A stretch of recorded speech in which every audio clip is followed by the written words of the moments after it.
नमस्कार साथियों, मैं कुणाल आप सभी का संस्कृति आईएएस यूट्यूब चैनल पे स्वागत करता हूं। आज की वीडियो में हम लोग बात करने वाले हैं 25 घंटों के एक दिन के बारे में। जनरली आज की व्यवस्था इस प्रकार है कि 24 घंटे का एक दिन होता है और यह व्यवस्था सभी महाद्वीपों में सभी देशों के लिए एक समान है। चाहे कोई भी देश हो, कहीं भी उसकी अवस्थिति हो, वह किसी भी अक्षांशीय देशांतरीय स्थिति से जुड़ा हुआ हो, लेकिन सभी जगह आज के समय में 24 घंटों के ही एक दिन का पालन किया जाता है। लेकिन वैज्ञानिकों ने एक नई खोज करते हुए यह बताया है कि पृथ्वी पर कुछ समय बाद चीजें बदल जाएंगी और दिन 24 घंटे का नहीं बल्कि 25 घंटे का होगा। ऐसा इन्होंने एक शोध के माध्यम से बताया, तो जरूरी है कि शोध को समझें और जो जो कारण इन्होंने बताए हैं, जो जो चीजें इन्होंने बताई हैं, उसको हम लोग एक बार समझते जानते हुए आगे बढ़े। तो महत्वपूर्ण है अपने आप में यह पूरी की पूरी वीडियो आप लोगों के लिए, क्योंकि ऐसा कभी सोचा नहीं गया था। हालांकि मन में आता है कि 24 घंटे का दिन क्यों वगैरह वगैरह, लेकिन चीजें डिपेंड करती है पृथ्वी पे।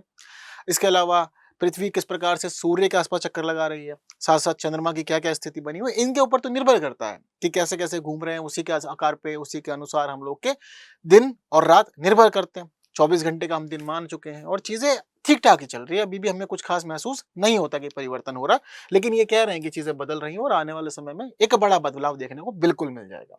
तो earth could have 24 hours in a day. Here's why. तो समझते हैं कि वाई का मामला दरअसल है क्या। और ये जो परिवर्तन हो रहा है ना, यह परिवर्तन दरअसल बहुत ज्यादा धीरे हो रहा है। देखो, हमारे दिन और रात निर्भर करते हैं सूर्य और पृथ्वी के संबंध पे। सूर्य अपने आप पर स्थायी है, हम अब तक यही मानते हैं। हमारी जो भी चीजें हैं, साइंटिस्ट ने हमें बताई है, शोध के अकॉर्डिंग हमें चीजें पता लगी है, तो सूर्य अपने जगह पर स्थायी है। सौर मंडल का सबसे प्रमुख ग्रह यही है और यही है हमारे लिए मुख्य ऊर्जा का स्रोत। अब इसके आसपास पृथ्वी चक्कर लगाती है। अब पृथ्वी की स्थिति दो प्रकार की। एक तो पृथ्वी करती है घूर्णन। घूर्णन का अर्थ सीधा सीधा यही है कि आप अपने अक्ष के ऊपर खुद ही घूमते रहेंगे। ठीक है। वहीं दूसरी स्थिति होती है कि आप परिक्रमा भी कर रहे हैं, यानी कि आप इसके चारों तरफ भी घूमेंगे। अब आप दो काम कर रहे हैं, आप अपने आप में भी घूम रहे हैं, इसके चारों तरफ भी घूम रहे हैं, और यही स्थिति बताती है दिन और रात। अब क्या हो रहा है कि जैसे जैसे आप घूर्णन कर रहे हैं, घूर्णन करते करते जैसे आप चीजों को पास करेंगे, पास करते करते आगे बढ़ेंगे, तो क्या होगा कि इसके अकॉर्डिंग आपका जो दिन और रात है वह सब बदलेंगे, साथ साथ मौसम बदलेंगे। हालांकि जो घूर्णन होता है, घूर्णन पृथ्वी पे दिन और रात की स्थिति बताता है, जबकि परिक्रमण जो होता है, इसका जो परिक्रमा वाली स्थिति होती है, परिक्रमा से पृथ्वी के ऊपर ऋतुएं निर्धारित होती हैं। ये दोनों ही घटनाएं अलग अलग चीजों के लिए जिम्मेदार है। अब क्या हो रहा है कि पृथ्वी पे घूर्णन के माध्यम से सूर्य का प्रकाश जिस क्षेत्र पे पड़ता है, उस जगह पर दिन, और जो हिस्सा छुप जाता है उस जगह पर रात, क्योंकि ऊर्जा का स्रोत तो सूर्य ही है। जितने हिस्से पे जनरली हम लोग यही देखते हैं कि एक समय पर कभी भी अगर किसी भी एक क्षेत्र से अगर लाइट आ भी रही है, एक रोशनी आ रही है, तो वह रोशनी केवल और केवल किसी भी ऑब्जेक्ट के या किसी भी ग्रह के केवल एक ही क्षेत्र को रोशन कर सकती है, दूसरा क्षेत्र अपने आप ही अंधकार में चला जाएगा। ये स्वाभाविक स्थिति है। अगर उसके पीछे भी मान लीजिए ऊर्जा का कोई स्रोत है, कोई रोशनी दे रहा है, तो हो सकता है कि दोनों की जगह फिर चीजें लाइट दे देंगी, दोनों ही चीजें हमें जगमग दिखेगा, रोशन दिखेगा। पर हमारे पास जो ऊर्जा का स्रोत है वह सूर्य ही है, तो इसी वजह से हमारा एक ही क्षेत्र हमेशा प्रकाश में रहता है, दूसरा क्षेत्र अंधकार में रहता है। इसी वजह से एक जगह दिन और दूसरी जगह रात हो जाते हैं। तो दिन का समय हम जनरली देखते हैं कि यहाँ सूर्य दिखता है, रात के समय हमें जनरली चंद्रमा दिखता है। अब क्या हुआ कि जो ये शोध थी, यह शोध यहाँ पर हुई। ठीक है। यहाँ मतलब दरअसल यूनिवर्सिटी ऑफ विस्कॉन्सिन मेडिसिन के द्वारा, इसके जो विशेषज्ञ हैं, वैज्ञानिक हैं, उनके द्वारा की गई एक शोध। इन्होंने शोध दो प्रकार से की। एक शोध इन्होंने की थी चट्टानों के निर्माण की जांच करने के लिए, जो इन्होंने 90 मिलियन ईयर्स पुरानी चट्टानों को जाना, समझा, देखा, उसके ऊपर शोध की। तो चट्टान वगैरह, संरचना, उत्पत्ति, इन चीजों को समझा इन्होंने। वहीं दूसरी स्थिति इन्होंने समझी कि चंद्रमा और पृथ्वी का दरअसल संबंध है क्या, अंतर क्रियाओं का। तो यह इन्होंने समझा 1.4 अरब वर्ष पहले की तुलना में, चीजें समझते हुए आए। तो अभी हम लोग की जो वर्तमान स्थिति है वो हमें बताती है कि पृथ्वी और चंद्रमा, इन दोनों ग्रहों के बीच की जो दूरी है वह 3,84,400 किलोमीटर है। अभी तो हम लोग यही जानते हैं। जनरली हम यह भी देखते हैं कि जो पृथ्वी है उसके आसपास जो उसका अपना खुद का प्राकृतिक उपग्रह है वह चंद्रमा है। एकमात्र उपग्रह इसका अपना प्राकृतिक है, चंद्रमा है। चंद्रमा को एक चक्कर लगाने में 27.3 दिन का समय हो लगता है। अगर घंटों की बात करें तो 27 दिन 7 घंटे और 43 मिनट, जनरली इतना ही समय इसको लगता है चक्कर पूरा करने में। हालांकि ये अपनी प्रारंभिक स्थिति पर वापस आता है तो उसके लिए कुछ समय और लेता है, लेकिन जो मेन है इसका समय वो 27.3 दिन ही है। अब वैज्ञानिकों ने चीजों को समझा। इन्होंने कहा कि भाई 1.4 अरब वर्ष पहले चंद्रमा और पृथ्वी की अंतर्क्रिया किस प्रकार से हो रही थी और उसका आज के समय पर क्या प्रभाव पड़ रहा है। तो इन्होंने अपने कुछ खास निष्कर्ष प्रस्तुत किए। यही हम लोग की चेन रहती है। पृथ्वी सूर्य के आसपास घूमती है, परिक्रमा करती है, घूर्णन करते हुए। ठीक उसी प्रकार जैसी गतिविधियां, जैसी स्थिति पृथ्वी की है, ठीक वही स्थिति चंद्रमा की है।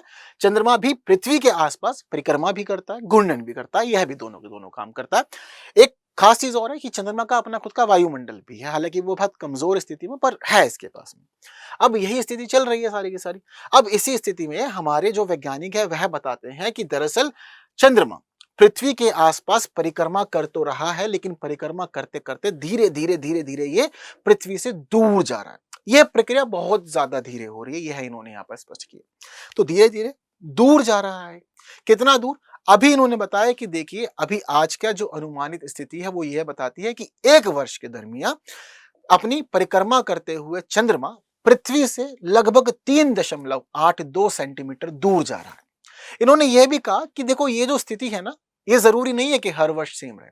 अभी हम देख रहे हैं कि वर्ष दर वर्ष अभी तो सेम ही चल रही है। 1 साल के दरमियान 3.82 सेंटीमीटर दूर जा रहा है चंद्रमा पृथ्वी से।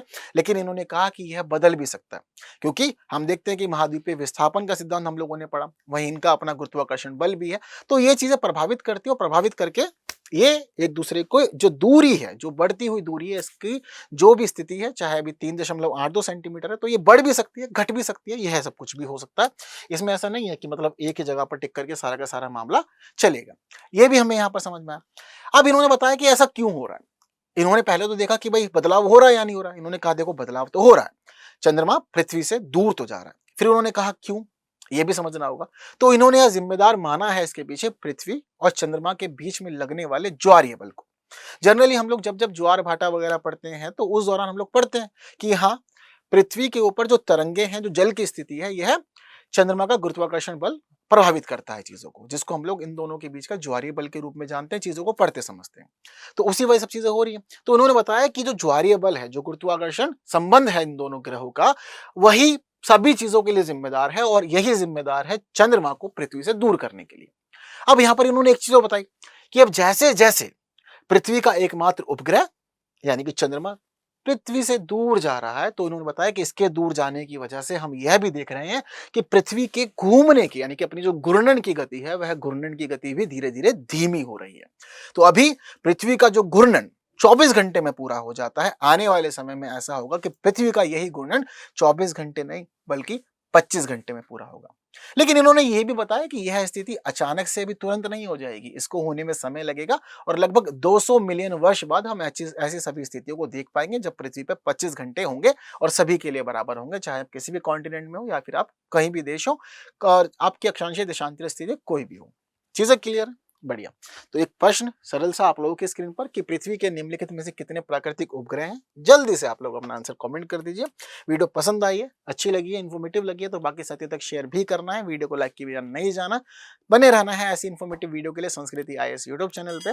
बाकी आज के लिए दीजिए मुझे विदा। Thank you so much.